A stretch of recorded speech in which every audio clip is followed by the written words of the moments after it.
আজকে আমি মেয়ের বাবার কাছে জেনে নেবো যে কেমন লাগছে মেয়েকে, কেমন লাগছে। আমার মেয়েকে অনেকক্ষণ থেকে সাজাচ্ছি, আমি দেখছি খুব ভালো লাগছে। আমি আবার পরে এসে দেখছি, বারবার চেক করে দেখলাম, হ্যাঁ ঠিক ভালো লাগছে একদম ওকে ওকে। তবে শুধু মেয়ের বিয়ে নয়, আমার সাথে আজকে মালা বদলটা হবে। তোমরা হয়তো আমার কথাগুলো শুনে ভাবলে দিদি একই কথা বলে ফেললো। তা আমি তোমাদের একটা কথা বলি, এই ব্রাইডের ফুল ফ্যামিলির সাথে সম্পর্কটা না আমার রক্তের সম্পর্ক থেকে অনেক বড় কিছু। আমরা এইভাবেই মজা করেই থাকি সবসময়ের জন্য। তা এরকম মজাটা কতজনা করতে পারে বলো?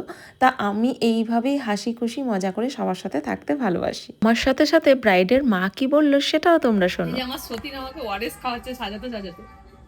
কেন ওর বয়স থেকে মালা বদল হবে তো, হুম সেই জন্য যত্ন করে খাওয়াচ্ছি, মালা বদলটা উল্টে না যায়।